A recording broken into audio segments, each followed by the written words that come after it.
ఇమ్మీడియట్గా ఎవరైతే పోలీసులు కాల్పులకు బాధ్యులయ్యారో వాళ్ళపైన హత్యా నేరం మోపాలి. అయితే గవర్నరు పోయి ఏదో చనిపోయిన వాళ్ళకు 6 లక్షలు ఇచ్చినట్టుగా మనకు వస్తుంది. 6 లక్షలు కాదు, ఖచ్చితంగా వాళ్ళకు 10 లక్షల ఎక్స్గ్రేషియా చెల్లించాలి. తీవ్రంగా గాయపడి ఉన్నారు, అగో తలకు గాయమైంది, అక్కడ మరో వ్యక్తి ఉన్నాడు. అయితే వీళ్ళందరూ ఆటో డ్రైవర్సు లేకపోతే ఫంక్షన్ గార్డెన్స్లో పనిచేస్తున్న నిరుపేద కూలీనాలు చేసుకుంటున్న నిరుపేదలు. గాయమై ఇంట్లో ఉంటే వాళ్ళ పిల్లలు ఏం గాను, చనిపోయిన కుటుంబాలు ఏం గాను. కనుక మేము డిమాండ్ చేస్తున్నది ఏంటంటే గాయమైన వాళ్లకు 5 లక్షల నష్టపరిహారాన్ని చెల్లించాలి. ఇంకా స్వల్పంగా గాయమైన వాళ్ళకు 2 లక్షల నష్టపరిహారాన్ని చెల్లించాలి. ఆస్తులు నష్టపోయారు, ఆటోలు డ్యామేజ్ అయినాయి, వాళ్ళ వస్తు సామాగ్రి అంతా నష్టపోయింది.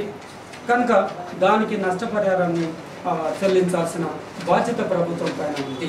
దీనిపైన హైకోర్టు సిట్టింగ్ జడ్జి చేత న్యాయ విచారణ జరిపించాలి. ఈ స్టేట్ హ్యూమన్ రైట్స్ కమిషన్ కూడా సుమోటోగా దీన్ని తీసుకొని దానిపైన విచారణ జరిపించాల్సిన అవసరం ఉందని చెప్పి హ్యూమన్ రైట్స్ కమిషన్ కూడా మేము అప్పీల్ చేస్తూ ఉన్నాం. అయితే చనిపోయిన కుటుంబాలకు ఉద్యోగం, ఒక్కొక్క కుటుంబానికి ఆ కుటుంబ సభ్యుల్లో ఒక్కరికైనా ఉద్యోగ అవకాశాన్ని కల్పించాలి. నిజానికి ఆ పిల్లల పరిస్థితి చూస్తే ఆ బస్తీలో స్కూలు ఆ దగ్గరలో ఎక్కడ లేదు. కిషన్ బాబు నుంచి ఎక్కడో రాజేంద్ర నగర్ వెళ్ళాలి, చిన్న స్లమ్ ఏరియా. ఆ కుటుంబంలో ఎవరైతే చనిపోయారో, గాయాలయ్యారో, ఆ పిల్లలు అనాథలయ్యారు, వాళ్ళను రెసిడెన్షియల్ స్కూల్లో చేర్పించి వాళ్ళ విద్యా అవకాశాన్ని కల్పించాలని చెప్పి పౌరాకుల సంఘం డిమాండ్ చేస్తారు. మిత్రులారా, 2 రాష్ట్రాలు ఏర్పడే ముందు ఈ గవర్నర్ పాలన బ్రిటిష్ హయాంలో ఏదైతే ఒక డయ్యర్ పాలన ఉందో ఆ పాలన మర్పిస్తుంది. సిక్కులకు ముస్లింల మధ్య ఘర్షణలు ఎవరు చనిపోలేదు, కానీ మధ్యలో వచ్చిన పోలీసులు జరిగిన కార్పులనే ప్రజలు చంపారు. వాళ్ళను నియంత్రించగలిగిన అవకాశం ఉన్నప్పటికీ ఏది సిక్కులు వాళ్ళు తర్వాలతో వాళ్ళ బస్తీ మీద దాడి చేసినప్పుడు వాళ్ళు వెంబడే ఉండి వాళ్ళకు దాడికి సానుకూలంగా స్పందించారు తప్ప వాళ్ళని ఎక్కడ నియంత్రించలేదు. తర్వాత సిక్కులు వెనక ఉండి తర్వాలతో వాళ్ళు విశృంఖలంగా వ్యవహరిస్తుంటే ఆ కోపంతో ఎవరైతే ముస్లిం యువకులు రాళ్ళు వేసిండ్రో వాళ్ళని కూడా వీళ్ళు నియంత్రించడానికి అవకాశం ఉన్నప్పటికీ, అంటే తల్వార్లతో ఇంత చేసినప్పుడే నియంత్రించగలిగినప్పుడు వీళ్ళను మీరు రాళ్లతో వచ్చినప్పుడు వాళ్ళని నియంత్రించలేరా? ఎందుకు ఫైరింగ్ వరకు వెళ్ళారు? అంటే ఇక్కడ సిక్కులు మాత్రం ఈ హిందూ దేశ పౌరులుగా, ముస్లింలు మాత్రం ఈ దేశ పౌరులుగా గుర్తించబడడం లేదా? ఎందుకు అదే సిక్కు మతస్థులు దాడి చేస్తున్నప్పుడు మీరు ఫైరింగ్ వరకు, తుపాకుల వరకు ఎందుకు వెళ్ళలేదు? వాళ్ళకి ఎందుకు మీరు వెంబడే ఉండి వాళ్ళను ఇక చాలు అని చెప్పి వాళ్ళని వెనక్కి తీసుకుంటూ వెళ్ళిపోయారు? ఇదంతా మనకు అక్కడ ఫుటేజ్లో ఉంది. అంటే సిక్కు మతం వాళ్ళు దాడి చేస్తున్నప్పుడేమో పోలీసులు ఏమరపాటుగా మామూలుగా స్తబ్దంగా ఉంటారు. ఎక్కడైతే ముస్లిం యువకులు వాళ్ళ ఆత్మరక్షణ కోసం దాడికి రాళ్లతో సిద్ధపడితే వాళ్ళ మీద రాళ్ళు విసిరినందుకు వాళ్ళ మీద ఫైరింగ్ చేసి చంపేస్తారు. ఇది ఎక్కడి న్యాయం? కాబట్టి ఏంటంటే గవర్నర్ కూడా ఈ టైంలో పరిపాలించే విధానం ఏంటంటే ఒక ముఖ్యమంత్రి లాగా అందరినీ శాంతింపజేయాలి తప్ప ఏదైతే 2006లో వచ్చిన 2004లో 10 ఏళ్ల క్రితం వచ్చిన ఇదే జెండా సమస్యను ఇప్పటి వరకు పరిశీలించకుండా దాన్ని అట్లే ఉంచి ఇది ఎప్పటికప్పుడు రిపీట్ అవుతూ అక్కడ ఉన్న ప్రజానీకం భయంతో బతుకుతున్నారు. కాబట్టి ప్రభుత్వం వెంటనే చొరవ చేసి ఆ సమస్యను మూలంలోకి వెళ్ళి పరిశీలించాలి. అక్కడ ఉన్నటువంటి ఆ ఇరు మతస్థుల వాళ్ళని కూర్చోబెట్టి ఆ జెండా విషయంలో ఎప్పటికి కూడా ఘర్షణ పడకుండా ఖచ్చితమైన ఒక నిర్ణయాన్ని తీసుకోవాల్సిన అవసరం ఉందనిగా మేము డిమాండ్ చేస్తున్నాం.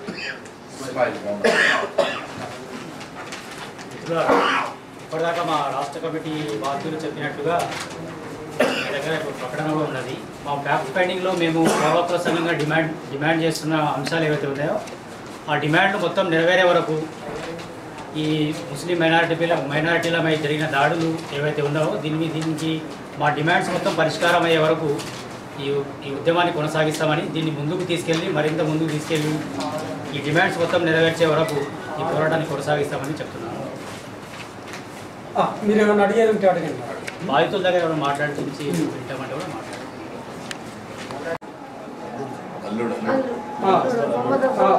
మహమ్మద్ అఫ్జల్ ఆమె అత్త అవుతుంది. మళ్ళీ అదే కుటుంబంలో ఈమె కొడుకు సిజావుద్దీన్ ఖతీబ్ చనిపోయాడు. ఆమె అంటే 2003లో జరిగినప్పుడేమో అల్లుడు చనిపోయాడు. మొన్న 4లో జరిగినప్పుడు December 4, 2004లో జరిగినప్పుడు అల్లుడు చనిపోయాడు అఫ్జల్ అతను. ఇప్పుడేమో మొన్న జరిగిన దాంట్లోనేమో కొడుకు చనిపోయాడు. ఇప్పుడు మాట్లాడుతాను. सुबह 6 बजे साहब, सुबह 6 बजे गड़बड़ हो रही. सुबह 6 बजे से कैसा करते साहब बोलो. और सरदार जी अभी आ गए, पुलिस भी आ गई, पुलिस उनके संग, पुलिस उनके साथ दे रही पुलिस. अब वो होने के बाद में धुआंधार उठा, फायर की आवाज़ आ रही. बच्चे तलवार लेके आ गए नीचे तक, पूरे सिक्का भाग के आए थे, पूरे पीछे और भगा लेके जा आके फिर खाली बच्चे हमारे बढ़ना करते, बिल्कुल नज़दीक से शूट करते साहब बोलो बच्चों को. पुलिस रह के सिक्कों को नहीं मार रहे, जबकि सिक्का तलवार लेके फिर रहे, सिक्का मार दे रहे तलवारों से बच्चों को. तो वो लोग शूट उनको नहीं करके दूसरे बेखुशों को शूट करते. बोलो नज़दीक से बहुत करीब से मेरे बच्चे को शूट करे. मेरे बच्चे को यहाँ से यहाँ लग गई, यहाँ गोली लग गई. मेरे बच्चे को बहुत नज़दीक से तीन बच्चों को वैसे मारे, पूरे बच्चों को गोलियों से मार उतनी जाके गिरे. बच्चे जख्मी हो गए, 3 बच्चे वही घायल हो गए. बच्चे को साहब पुलिस को सजा पुलिस को, पुलिस लेके कराइए. ये पुलिस रखे मिलिट्री पुलिस शूट का दी क्या गवर्नमेंट बोलो साहब, गवर्नमेंट दी क्या शूट का कर सकते. बिल्कुल खरीब से करे कैसा हो गया बोलो. इतना सितम मुस्लिमों में करे तो कैसा, गरीब है वहाँ पे पूरे मेहनत करके खाना. गवर्नमेंट से आपकी कोई भी बच्चा मेरा 100 रुपये लाता, घर चलता था. पूरा गवर्नमेंट नौकरी, हाउसिंग गवर्नमेंट नौकरी नहीं थी, घरों में करता था, 100 रुपये ला के घर चलाता था. 10 साल कोई भी बुलाए वो 10 साल पहले दामाद को मारे. तो घर खराब. 10 साल पहले दामाद को मार दिए वहाँ पे, बेकसूर मारे दामाद को भी. ऐसी चुपी गड़बड़ करे साहब, खुद जलाने की जन्नत कर रहे साहब, खुद कर रहे. मेरा बच्चा वहाँ करीब में बहुत नजदीक से शूट करे साहब. नहीं मैदान में आ गए ना साहब, सब धुआंधार फायर कर रहे, घर में तलवार लेके आ रहे. क्या करना साहब बोलो. बच्चे गए ना, इतने तेज बच्चे कितने जाना है बोलो. मेरा बच्चा कितना था, 28 साल का बच्चा मेरा, बहुत कम उम्र बच्चा, दाढ़ी निकल गया था साहब. नमाज बच्चा मेरा, बच्चा कुछ बुढ़ा नहीं था साहब. मेरा बच्चा नजदीक जाएंगे, शादी हो गई, 4 बच्चे, माँ बच्चा है, वो बच्चा पूरा देखा साहब, वो बच्चा पूरा देखा. मेरा पोता बच्चा पूरा देखा, मैं भी देखी साहब. बहुत करीब से शूट करे साहब, बहुत करीब से. पुलिस रह के सिक्का फिर रहे, आज सब तलवारों से मार रहे. सिक्कों को नहीं मार सकते, सिक्कों को तो शूट नहीं होता. सिक्कों को पैसा खिला के लेके सरकार साहब, पुलिस को सजा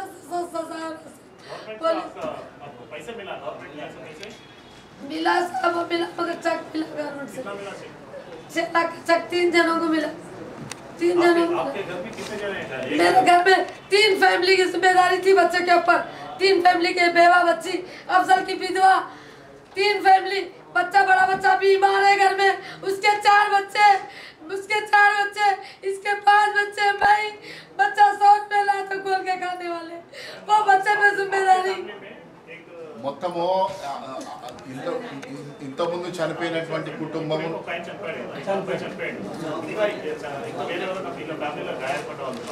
గాయాలు. वही बच्चा घर चलाने वाला, 10 साल पहले जो हुआ मेरे दामाद को मारे, वो बच्चा को టోటల్ గా ఫిజికల్లీ హ్యాండిక్యాప్, వీల్ చైర్ కు పరిమితమై ఉన్నారు. అయితే అందరి రెస్పాన్సిబిలిటీ తన మీదే ఉంది. ऐसे इंकोटी विषय में सिक्का मारने तो सिक्का को तलवारों से नहीं मार सकते, फायर नहीं कर सकते हमको। हमारे को क्या था ना, हमारे को बंदूक नहीं, चाकू नहीं, बच्चे पथरे मारे तो उठे उठे तक फायर कर देते साहब, उठे उठे तक शूट कर देते हैं। बात करना है क्या हुआ किधर, ऐसा होता क्या बोलो। She says that the responsible police person must be booked under 302. 3 बच्चों को संभालने वाला मेरा एक ही बच्चा था साहब, हमारे सबसे सजा होना और कौन मारा वो बराबर होना साहब। हम वो एक्शन लेंगे, इलेक्शन लेना साहब। सब बता आपको साहब, सब बता आपको साहब, आप लोगों को गवर्नर से बोलो साहब, The government cannot wash इंसाफ ना इंसाफ insaf. अम्मा थोड़ा काम Just paying a monetary compensation, government cannot wash away their hands. Insaf 6 lakhs is not the. इंसाफ మిత్రులారా అంటే పొద్దున 6:15 మొదలైందని చెప్తున్న ఈ అల్లర్లలో అప్పటికే దాదాపు 10 ఇళ్ల వరకు తగలబెట్టడం జరిగింది, లూటీ చేయడం జరిగింది సిక్కుల ద్వారా. ఇంకోటి వచ్చేసి దుకాణాలు లూటీ చేయడం జరిగింది, దుకాణాల మీద దాడులు చేయడం జరిగింది. అయితే 1-2 దుకాణాలను మేము సందర్శించినప్పుడు మేము గమనించింది ఏంటంటే కత్తులతో షట్టర్ మీద కొట్టినందువల్ల కత్తుల అవి షట్టర్కు కత్తుల అవి ఏవైతే మార్క్స్ ఉంటాయో అవి స్పష్టంగా కనిపిస్తూనే ఉన్నాయి. అంటే ఇంకొక షాప్కి వచ్చేసి రాళ్ళు విసిరినందువల్ల పైన ఉన్నటువంటి అస్బెస్టాస్ రేకులు అన్ని రంధ్రాలైనాయి, పెద్ద రంధ్రాలైనాయి. అంటే ఇప్పుడు ఇంకోటి కూడా ఏంటిదంటే ఈ 13 మంది ఎవరైతే బుల్లెట్ గాయాలు తగిలి ఉన్నాయో అందులో 3 అయితే చనిపోయారు. ఆ 3 చనిపోయిన వాళ్ళకు వాళ్ళ శరీరంలో 1 కంటే ఎక్కువ బుల్లెట్స్ అంటే 2-3 బుల్లెట్లు తగిలి ఉన్నాయి చనిపోయిన వాళ్ళు. అయితే ఇంకా ఈ 13 మందిలో కూడాను ఎవరికి కూడాను నడుము కింది భాగంలో బుల్లెట్ ఇంజరీ కాలేదు, అందరికీ పైన నడుముకు పైన బుల్లెట్ ఇంజరీలు అయినాయి. కొందరికైతే చేతులను ఇటు నుంచి ఇటు వెళ్ళిపోయినాయి, తలకు తగులుకుంటూ పోయినాయి. వాళ్ళందరూ కూడా ఇక్కడ వచ్చి ఉన్నారు. ఇంకోటి ఏంటిదంటే వాళ్ళు ఈ బుల్లెట్లో చనిపోయి ఉన్నటువంటి వ్యక్తులు ఎవరైతే ఉన్నారో వాళ్ళు ముందు సిక్కుల దాడులకు వాళ్ళ కత్తుల దాడులకు గురైన తర్వాత అది తేరుకునే లోపలే అంటే ఒకతనికైతే నడుము మీద కత్తితోటి కొడితే ఈ తిక్క మీద పడి అది కోసుకపోతే చూసుకుంటున్న క్రమంలో ఛాతీలోకి బుల్లెట్ వచ్చింది, ఛాతీలోకి బుల్లెట్ వచ్చింది. ఇంకో బుల్లెట్ వచ్చేసి ఇక్కడ ఈ పక్కన బుల్లెట్ తగ్గింది. అయితే ఈ ఖతీబుద్దీన్ ఎవరైతే ఉన్నారో షుజావుద్దీన్ ఖతీబ్ గారికి ఒకటి సంఖ్యలో కిందికే జాయిన్ స్థానికంగా చిన్న లీడర్. అయితే సహజంగానే అక్కడ ఇట్లా జరుగుతుందంటే సహజంగా లోకల్ లీడర్ కాబట్టి ఏమవుతుంది అన్నట్టుగా చూడడానికి వచ్చింది. అది అతని బాధ్యత, కనీస బాధ్యత. అసలు ఎవరు వస్తున్నారు ఖాళీ 3 కూడాను ఏమవుతుందో తెలుసుకుందామని వచ్చిన వాళ్ళే ఆ బుల్లెట్కు బలైన వాళ్ళు. అయితే ఈయనకు కూడా 3 బుల్లెట్లు తగిలినాయి. అయితే ముందు చిక్కులు కొట్టిరు, తర్వాత పోలీసుల ఫైరింగ్లో పోలీసులు కొట్టడం జరిగింది. దాని తర్వాత వాళ్ళ ఇల్లు తగలబెట్టడం జరిగింది. వాళ్ళ ఇల్లే లూటీ అయింది కానీ సిక్కుకు ఒక చిన్న రాయి గాయం కూడా లేదు. వాళ్ళ ఇంటి మీద ఒక రాయి విసిరింది లేదు, వాళ్ళకు ఒక చిన్న నష్టం జరిగింది లేదు. సరే, ఇప్పుడు ఇంత జరిగినప్పుడు కూడా ఫేస్బుక్లో కూడా మీరు ఫొటోస్ వగైరా చూడొచ్చు. చాలా మంది మనలాంటి కన్సర్న్ ఉన్న వాళ్ళు ఫొటోస్ పెట్టి ఉన్నారు. ఆ ఫొటోస్లలో పారామిలిటరీ ఫోర్సెస్తో పాటు సిక్కులు నగ్నంగా ఉన్నటువంటి కత్తులను ఇట్లా వాళ్ళతో పాటు ప్రదర్శన చేసుకుంటూ ఉన్నారు, భయభ్రాంతులకు గురి చేస్తున్నారు. ఇప్పుడు ఈ సెక్షన్ అప్పటికే ఇల్లు తగలబడి ఉన్నాయి, అప్పటికే లూటీ చేయబడ్డారు, బుల్లెట్ గాయాలైనాయి. వాళ్ళకు నమ్మకం కలగాల్సిన పోలీసులు ఆ నగ్నంగా కత్తులు తీసుకొని తిరుగుతున్నటువంటి సిక్కులను ఎంబడేసుకొని వాళ్ళకు ప్రొటెక్షన్ ఇవ్వడం చాలా విచిత్రంగా ఉన్నది. అసలు పోలీసుల పనితీరే అనుమానాస్పదంగా ఉన్నది మొత్తంలో. ఒక పత్రికలోనైతే చాలా స్పష్టంగా రాసింది ఏంటంటే మేము ఫైర్ అని చెప్పినాం లోకల్ పోలీసులు కానీ వీళ్ళు ప్రజల మీద ఫైర్ చేస్తారన్నట్టు మాకు తెలియదు అన్నట్టుగా టైమ్స్ ఆఫ్ ఇండియా చాలా స్పష్టంగా రాసింది. అసలు ఫైరింగ్ దారి తీసిన పరిస్థితులు రాస్తున్నప్పుడు అసలు ఈ ఫైరింగ్ ఎట్లా జరిగింది అనేసి అక్కడ విషయాలు రాస్తున్న క్రమంలో ఆయన ఒక విషయం చెప్పిండు. ఏంటంటే డీసీపీ తాతారావు, ఈయన కాంతిరామ తాత మాదాపూర్ డీసీపీకి తలకు గాయం తగిలింది, ఒక రాయి వచ్చి తగిలింది. తర్వాత ఇమీడియట్గా ఫైర్ అనేసి వచ్చినాం. అయితే వీళ్ళు ఫైర్ అంటే గాల్లో ఫైర్ చేస్తారనేసి అనుకున్నాం కానీ ఒక్కొక్క జనాలు పడుతుంటే అప్పుడు తెలిసింది మాకు ప్రజల మీద కాల్పులు జరుగుతున్నాయి అన్నట్టుగా అన్నారు. కానీ మొత్తం బస్తీలోకి సిక్కు బస్తీ ఫైరింగ్ జరిగిన ప్రదేశాన్ని చాలా దూరంగా ఉంటుంది, చాలా దూరంగా ఉన్నది. మొత్తం టోటల్గా వీళ్ళ బస్తీలోకి వచ్చి కాల్పులు జరిపినది ఎట్లాగంటే అక్కడ గోడల మీద బుల్లెట్ గుర్తులు ఉన్నాయి, తలుపుల మీద బుల్లెట్ గుర్తులు ఉన్నాయి. అంటే బుల్లెట్లు మీరు ఫైర్ చేస్తున్నప్పుడు నడుము కింద ఏదో కాళ్ళ మీద ఫైర్ చేయాలి, కానీ ఈ స్థాయిలో ఇక్కడ ఈ తలుపుకు ఈ గోడల మీద ఈ స్థాయిలో బుల్లెట్ గుర్తులు ఉన్నాయంటే ఎంత విచక్షణారహితంగా ఎంత విచ్చలవిడిగా కాల్పులు చేసారో మనకు స్పష్టంగా అర్థమవుతుంది అక్కడ పోయి చూసి. అయితే పేర్లు అడిగారు కదా, पैसा कमाता साहब, बोलो पैसा नहीं होना बस जान आती साहब, और कोई भी दिए होंगे 4 लाख दिए 5 लाख दिए, उम्र भरपूर का बच्चे कैसा पलेंगे, 8-10 बच्चे बेवाया 2-3 बेवाया कैसा पलेंगे, बच्चा बीमार बेटा एक है, वो बेटे को मार डालो बोलो साहब, आके मार डालो बोलो वो बच्चे को भी, शादी करो बटलोरी का काम करता था वो भी नहीं कर सक रहा साहब, बच्चा वो भी नहीं कर सक रहा बड़ा बच्चा. What she says is just monetary compensation will not give a redress to the family, and therefore the crime has to be registered against the police person who have participated in the firing. ఇక్కడ మన మధ్యలో గాయపడి ఉన్న వాళ్ళకైతే ఇంతవరకు ఒక పైసా ఇవ్వలే. పేపర్లో उम्र भर हमको भी जाओ साहब, पेपर उम्र भर हमको 10-10 लाख भी जाओ, उम्र भर महीने को 10 लाख भी जाओ. हमारा घर का घर कैसे चलता, हम 100 रुपए में घर चला लेते थे, वो बच्चा 100 रुपए लाता था बसता हमारे को, हमारे गरीबी उतनी में बसती सर, समझे. అందుకని 50,000 అయితే ప్రకటించారు, కానీ 50,000 గాయపడిన వాళ్ళకి ఇస్తామన్నారు, ప్రకటించారు, కానీ ఇంతవరకు ఒక పైసా ఇవ్వలేదు. అందుకని ఈ నరసింహన్ ప్రభుత్వం ఏదైతే నడుస్తుందో కలెక్టర్ కానీ బాధ్యులైన అధికారులు వెంబడే 50,000తో తుడుచుకోవడం కాకుండా తీవ్రంగా గాయపడ్డ వాళ్లకు 5 లక్షల నష్టపరిహారం చెల్లించాలి, స్వల్పంగా గాయపడ్డ వాళ్లకు 2 లక్షలు చెల్లించాలి, వాళ్ళ ఆస్తులకు నష్టం జరిగింది కనుక మేము కరెక్ట్గా అందులో డిమాండ్లో రాశాము, ఆ నష్టపరిహారాన్ని చెల్లించాలని చెప్పి డిమాండ్ చేస్తున్నాం. And finally, మిత్రులారా, the responsible police officers who have ordered for the firing must be immediately suspended, because if suspension has not been taken action against those police officers, this sort of culture will continue. Because we have seen Bashirbaగ్ police firing లో అప్పుడు జరిగినప్పుడు అరవింద్ రావు ఎవరైతే ఈ firing ఆదేశాలు ఇచ్చి అప్పుడు కరెంట్కి సంబంధించిన దాంట్లో జరిగిందో అలాంటి సంఘటనలు పునరావృతం అవుతున్నాయి. కాబట్టి ఆ అధికారులను సస్పెండ్ చేయాలి. ఇది ఒక కమిషనర్ ఆఫ్ పోలీస్ ఆధ్వర్యంలో ఉండేటటువంటి ఎస్ఐటీస్ సిట్కి ఇన్వెస్టిగేషన్కి ఇచ్చారన్నారు, కానీ what we demand is that a sitting judge of the high court judge should conduct a judicial enquiry into this. Sit మళ్ళీ కూడా ఎవరైతే ఆదేశాలు ఇచ్చినటువంటి వ్యక్తి కనుసన్నలలో ఇన్వెస్టిగేషన్ అనేటటువంటి జరగదు. 302 కింద కేసు పెట్టాలి, ఇండిపెండెంట్గా జ్యుడిషియల్ ఎంక్వైరీ జరగాలి, సిబిఐ లాంటి చేతులతో ఇన్వెస్టిగేషన్ జరగాలని చెప్పి డిమాండ్ చేస్తున్నాం. Thank you very much.